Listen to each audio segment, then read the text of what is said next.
We've just crossed into Poland, part 3 of our European Christmas market road trip. Tonight we're heading to Świdnica. There's a UNESCO-listed church I want to see there that was built to commemorate the end of the 30 Years' War. And then tomorrow we'll head to the town of Auschwitz, see what Christmas is like in Auschwitz. And then we'll wrap it up with 3 nights in Kraków.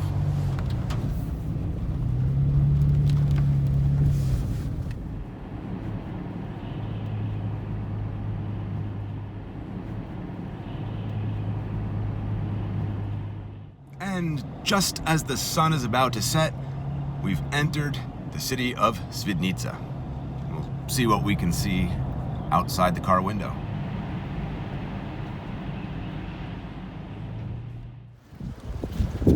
Now a very quick walk around Świdnica before the sun goes down completely. That's the Neptune fountain.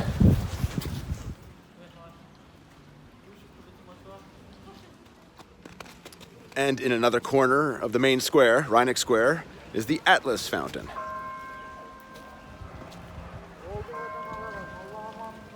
So this is only my 3rd time in Poland. More excitingly, it's Bianca's first time in Poland. Imagine she never had a pierogi before. Can you imagine? Never had a pierogi. These Christmas trees for sale. Here, that's the only evidence of Christmas so far. Ah, and the main tree in the square. No Christmas market.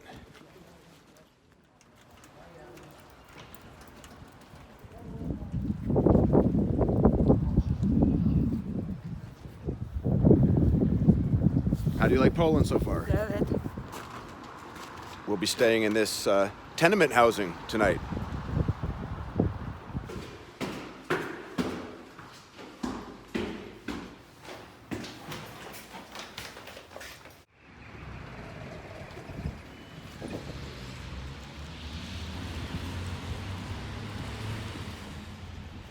Moment of truth. It's pierogi time. Pierogi time.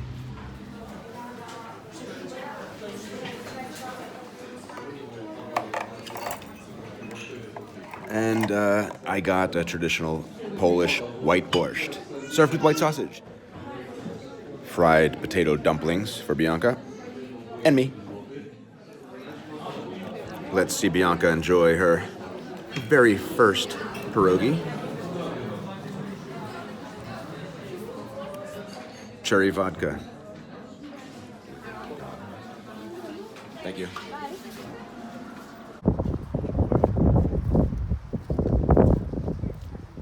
I'm outside of Świdnica Cathedral. They started building this church in 1330. This cathedral started out as a Catholic church, and then the Protestants owned it, and became Jesuit, and after a while the Jesuits were kicked out of the area. It was secularized. It was used as a barn. Now, thanks to John Paul II, it's a cathedral.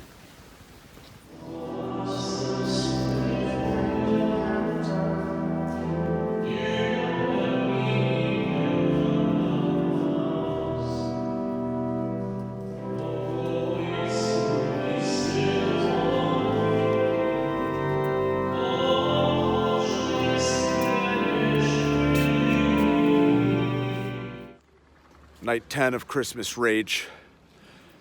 Christmas Rage.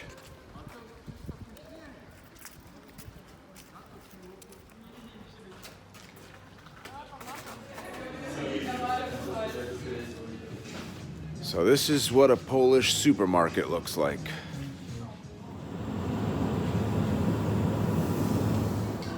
Don't rush me. Oh, I used to love this when I was young. We used to have them in the Russian market. It's all she likes to do. Now she likes Poland. It's like passion fruit. Something.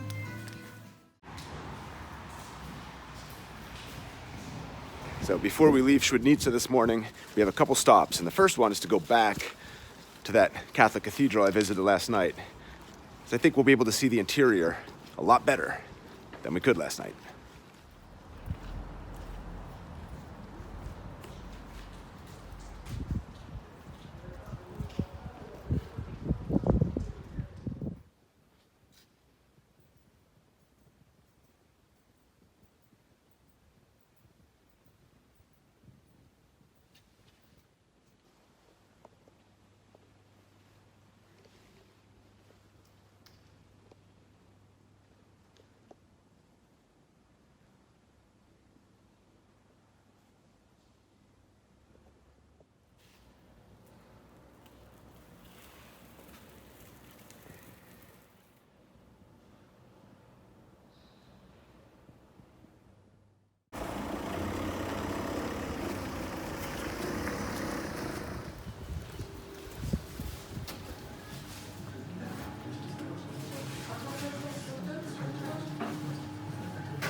After this Polish bagel, we're going to check out the reason we're in town.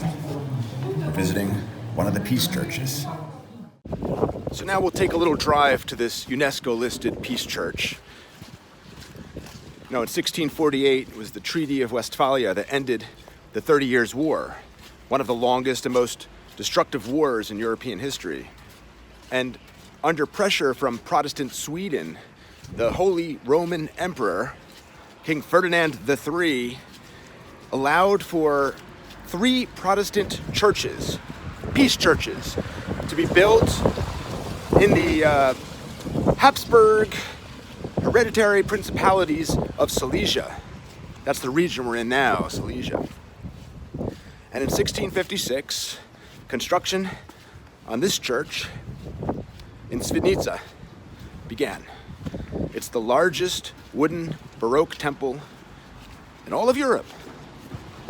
It seats some 7,500 people. Now, King Ferdinand III, good Catholic that he is, placed very difficult conditions on the Swedes to build their Protestant churches, their 3 Protestant churches. One was that when you start building it, it has to be finished within a year. And another was, oh yeah, it needs to be made of wood and straw. Yeah, the idea was he wanted to make sure these structures were just temporary. I mean, they're gonna burn down for sure.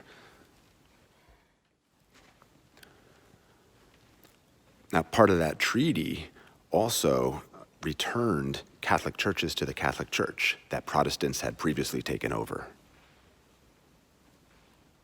This organ was built 1666 to 1669.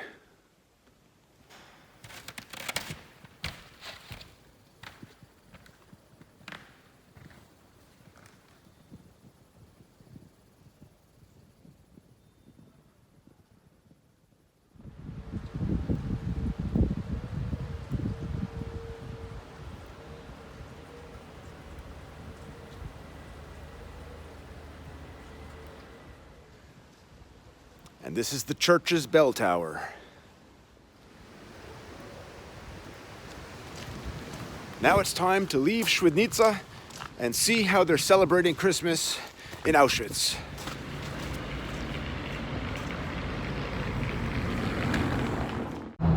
The drive is a bit over 3 hours, and it's all highway, so I'm not gonna show it to you. It's boring.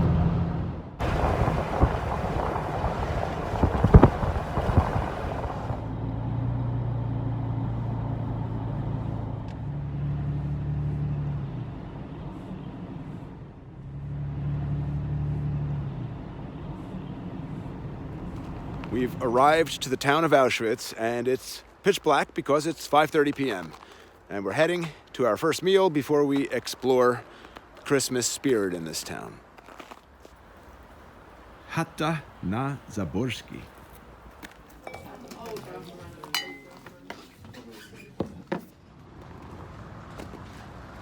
So as you saw, star of tonight's dinner, again, pierogies, and that might be a recurring theme. So we're in the center of Auschwitz now. And no Christmas market, but they do have some decorations set up. Now you know how to spell Auschwitz in Polish. And the waitress was telling me it's pronounced Oświęcim. Oświęcim. I really thought Auschwitz would have a Christmas market. A little disappointed. But tomorrow, for sure, it's a winner. We're going to Kraków. Good morning from Auschwitz. Today, we're gonna drive to Kraków. It's only about an hour away. This church behind me, by the way, is the main church in town. It's the Church of the Assumption of the Blessed Virgin Mary, rebuilt in the 1800s. This town of Auschwitz has a famous concentration camp. You may know it as Auschwitz. It's actually a complex of 40 concentration and extermination camps. And after breakfast, before we hit Kraków, we're going to check it out. I won't be narrating there, just presenting video as it is.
Okay, and now to Krakow for some much-needed Christmas market cheer.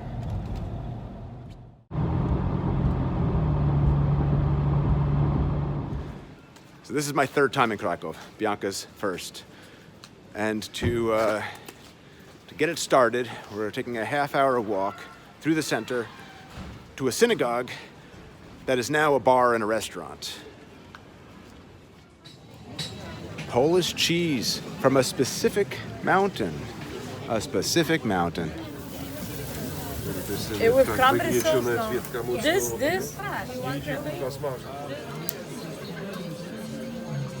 Very good. I prefer my cheese wrapped in bacon, and that's how I had it. Delicious.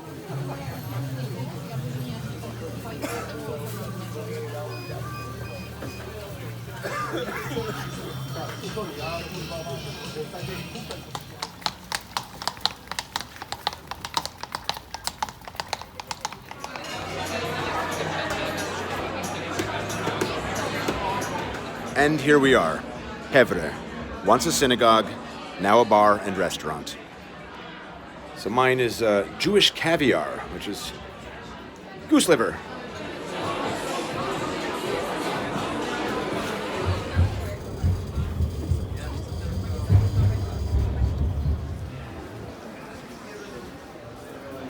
So I've been to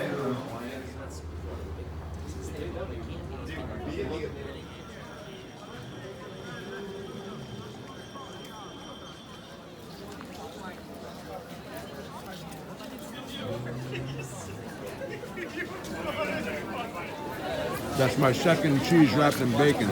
Cow cheese. From Jabonka.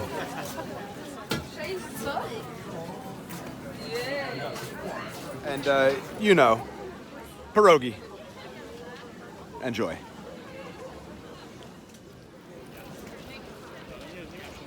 Night 12 of Christmas Rage. Christmas Rage. Christmas rage.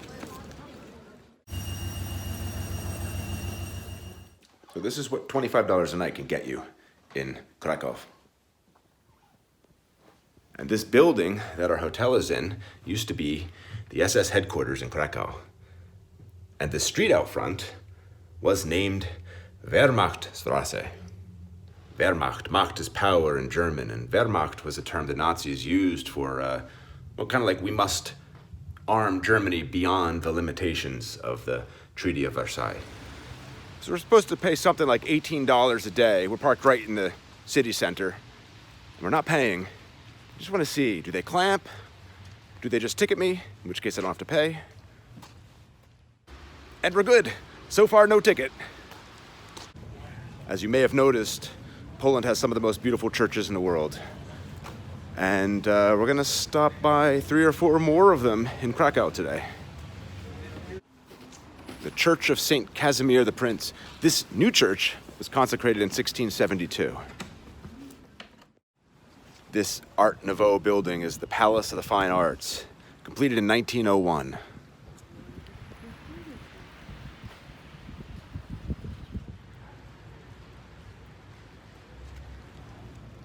Look at this guy carrying someone's head.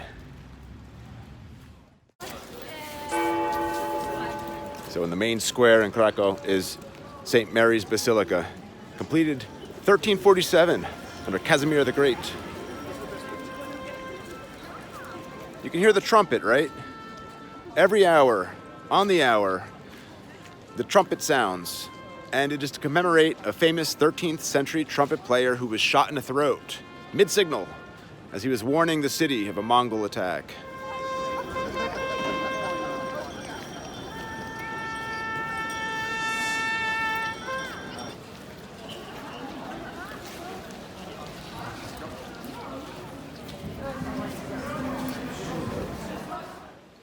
So this is one of the most spectacularly decorated church interiors in all of Europe. The most famous piece here is the altar. I think it's the largest Gothic altar in the world, 40 feet wide, 34 feet tall, carved out of wood. And this altarpiece was one of the first of Poland's treasures to be looted by the Nazis under micromanagement by Hitler, who was personally invested in it. Because the artist was German, he felt that the piece belonged back in Nuremberg, which is where the artist was from. Pope John Paul II. Kraków was his hometown.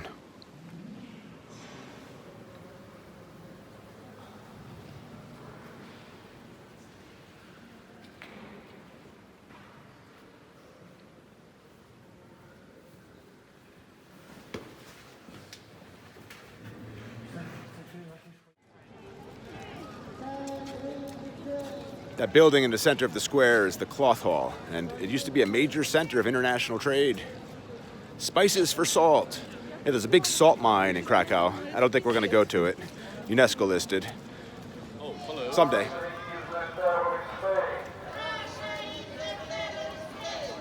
Stand with Ukraine! Stand with Ukraine!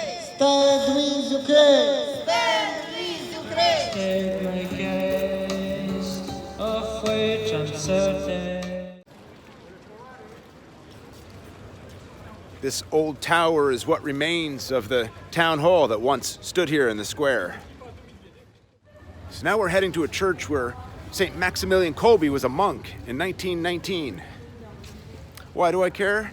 Because the school I went to, the private Catholic school I went to, was called Maximilian Kolbe Prep. Maximilian Kolbe, by the way, died in Auschwitz. 10 prisoners were selected at random to be punished for an attempted escape by one prisoner. The SS chose the 10, and one of the guys screamed out, "My wife, my children." Maximilian Kolbe heard this and volunteered to take this man's place. And so the Nazis starved him of food and drink for 2 weeks, and when he still didn't die, they injected him with a lethal dose of carbolic acid. Pope John Paul II made him a saint in, I believe, the 70s. the Church of St. Francis of Assisi, constructed from the 1200s. This basilica didn't get all of these colors until the end of the 1800s.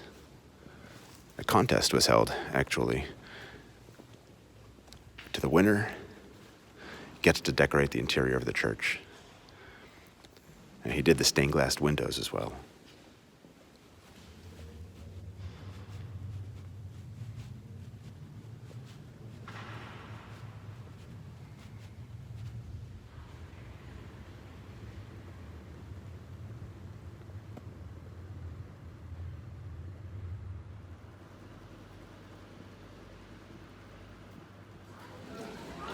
I know I said we were going to visit 3 or 4 churches today, but it turns out visiting 2 churches is a lot of work. So I think we're going to spend the rest of the day eating and drinking.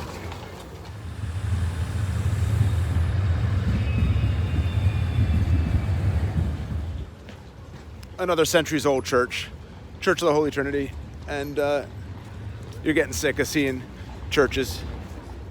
So we just came back from China to get to Poland to buy some Chinese souvenirs. Saints Peter and Paul Church, concerts every day.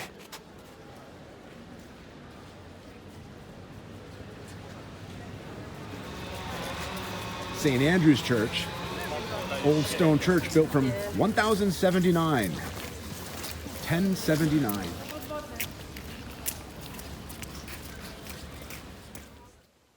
And a bit of the interior of St. Andrew's.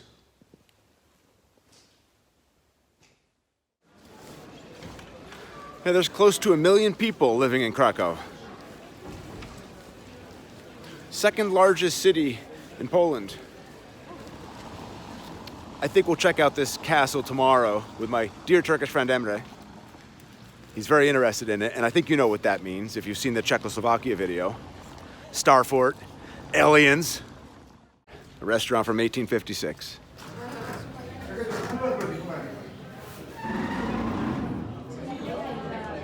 We'll call this breakfast at 3:30. Every meal served with a cucumber. That's what they're known for. There's the machanka, thank you. My breakfast is machanka. It's a Polish burger. Is this pork? Yeah. Nice.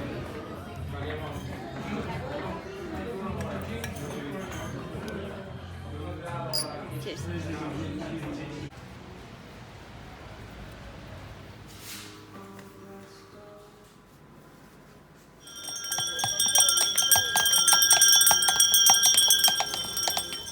Same Ukrainian bars last night. If it ain't broke, don't fix it. Checking out Cloth Hall. Remember Cloth Hall?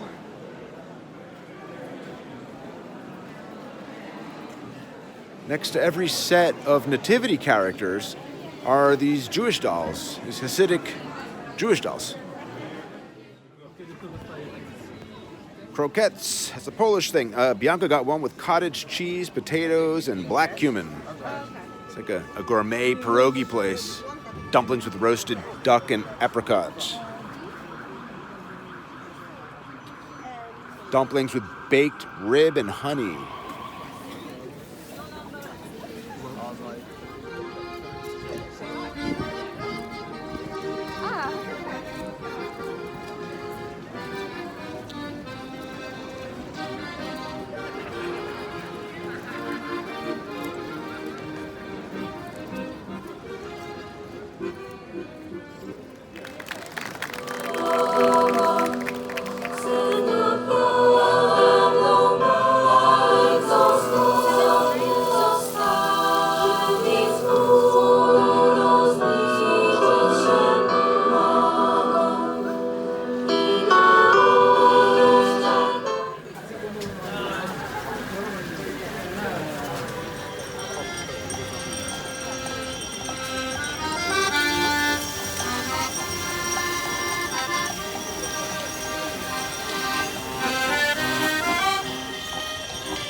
It's 2 o'clock and we just got out of the house.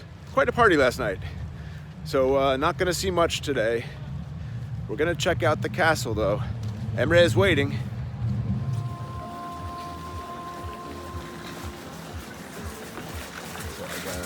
I got bread coated with lard and then topped with some sausage and cucumber and onions. The UNESCO-listed Wawel Castle. It's a fortified residency established on orders of King Casimir III the Great.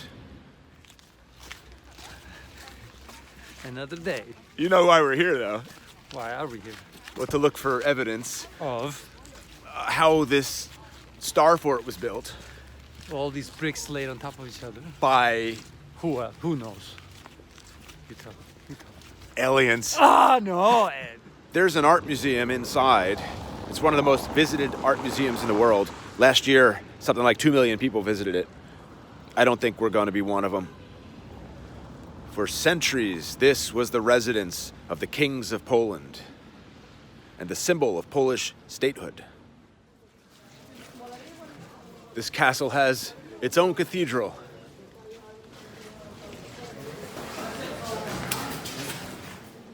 The construction of this Gothic church began in 1320. This is the tomb of Saint Stanislaus.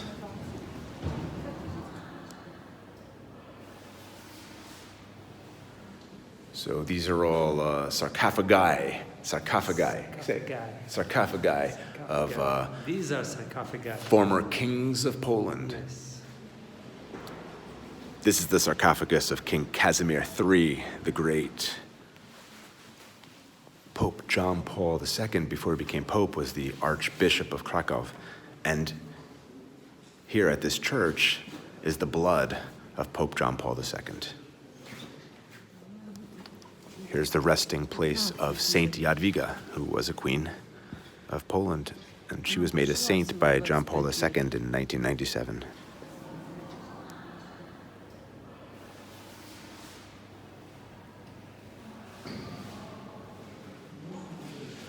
And this is a chapel dedicated to the Holy Cross and the Holy Spirit. It was founded by King Casimir IV, and his sarcophagus is in this chapel. All right, so this is exciting. The church is closed. And, oh, look at this bell. Look at this bell.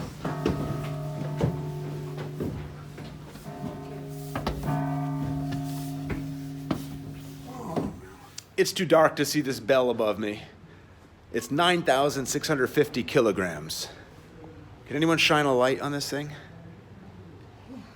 And of course, an incredible view from the top of this bell tower. Here's an important sarcophagus for Bianca and all Romanians. Tell them. Stefan I. Yeah. Pottery. Voivode of Transylvania. He came from the oldest family that settled in Transylvania, and here he is resting in Poland. He married the Queen of Poland.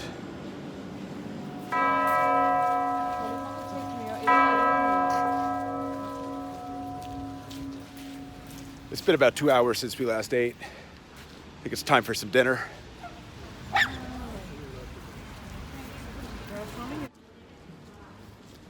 Pope John Paul II, before he was Pope, lived in this building, 1951 to 1967. Only if he ate in a more cooler way, you know? So we ordered all this food, mostly pierogies, but and some soups and stuff. And then the chef got pissed, and he brought us out some. He's force feeding us duck, basically. You know, we didn't order duck, and we're in a restaurant called the Black Duck. For those of you who have been wondering, it's żywiec, żywiec, żywiec, Polish beer. Is there anyone with duck here? I don't think they have a duck. This one isn't dark. Ooh, very traditional, crispy pancakes with apples. It's called kurpshik as rashi ajoy. It tastes like a public pool. A luxury public pool. What a surprise! Per tradition, the restaurant comes up with a homemade plum vodka this time, not cherry. Third night, third time at this bar. Inside the And something to eat for you at the moment? Eat? Eat? Not right now. Like a pretzel. What is that, though? What is it? All right, for dinner number 3, sabori. Sabori. What's her name? Traditional Polish pork chop. Last sights and sounds of Poland. You had a good time? Yes, and I got a Christmas. Oh, she got a Christmas gift. Look, a traditional Polish, a little something to remember Kraków. Tomorrow, to Košice, Slovakia. Next day, Ukraine. We're leaving Krakow now. And this building is where we were staying. Once the SS was kicked out, the Red Army moved in, so it served as the Red Army office for a long while as well. And now for the moment of truth. We've been parked for 3 days in the A zone, the most expensive zone in Krakow. Did we get a parking ticket? No ticket. Saved some 45 euros. And this is the secret. We've paid by phone. Have a good day. Covering the VIN, of course.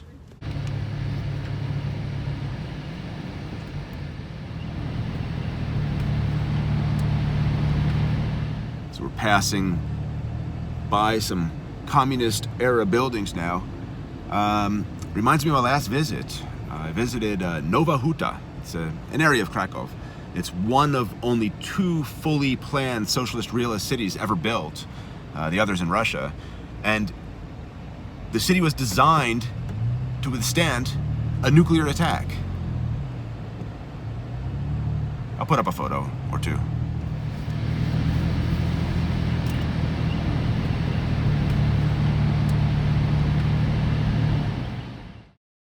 Hey, here's what 100 in Polish money, zlotny, looks like.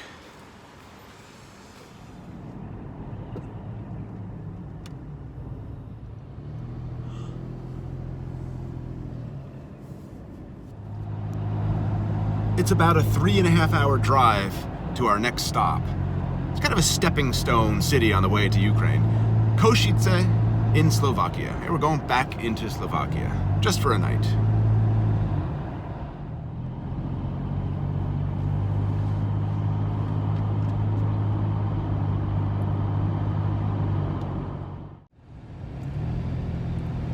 And crossing into Slovakia.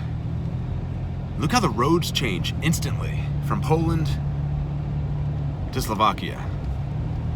Less maintained here in Slovakia.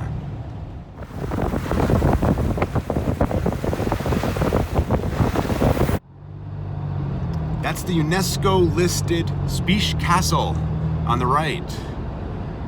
I visited it a couple summers ago. Here's a picture or 2. Now, this castle was built in the 1100s by the Kingdom of Hungary. Until 1465, it was owned by the kings of Hungary. It's one of the larger castles in the world. I think it was 1780. There was a fire. The theory is the last owners burned it down on purpose to reduce their property taxes. And we have arrived Košice. Christmas, anyone? Is there Christmas in Košice? We'll find out.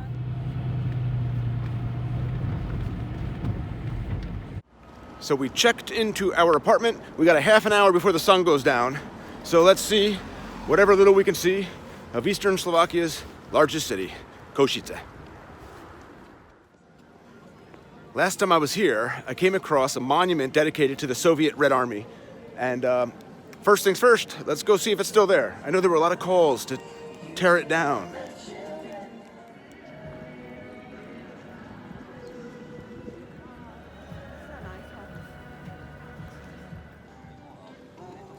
The entire center of this city is UNESCO-listed, by the way.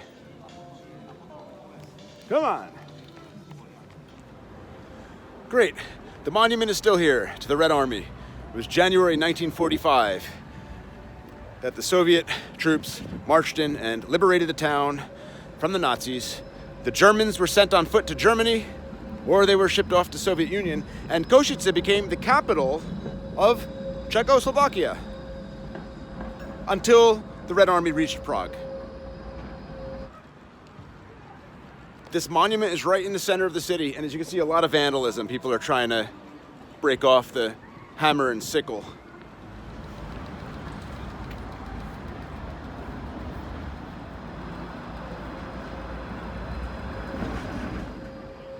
Glory to Russian weapons. Someone tried to chisel it off.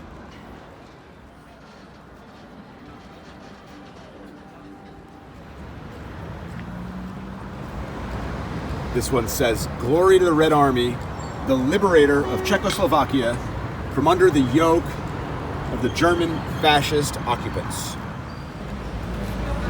After the 2022 Russian invasion of Ukraine, Košice became a major hub for the administration, transfer, and housing of refugees fleeing from Ukraine. And I think that's reflected in all of the vandalism we see now with this monument. It was not like this when I was here a few years ago. The hammer and sickles were whole. There were no missing pieces. Okay, now for a bit of Christmas and then home for the rest of the day. It's -3. It's really cold. It's really cold. It's not enjoyable at all.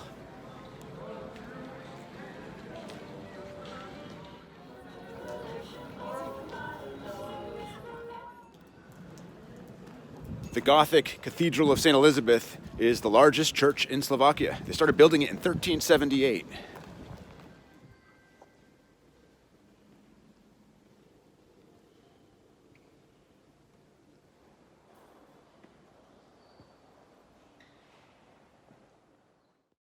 Night 15 of Christmas Rage. Christmas Rage. Christmas rage.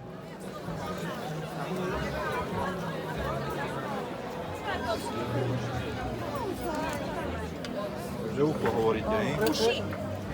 Jedno vám možno dať.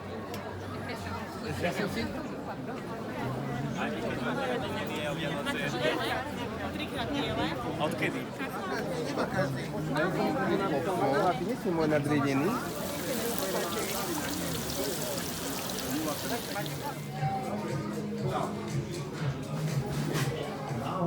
Slovak garlic soup. Quick, cheap, delicious. And homemade buckwheat dumplings.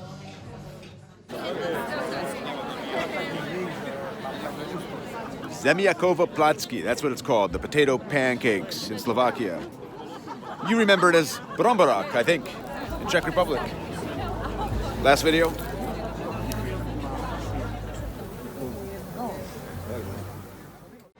Very smart, Slovakia. Look, the seat doesn't slide. You know how public toilets always have the seat sliding everywhere? Not here.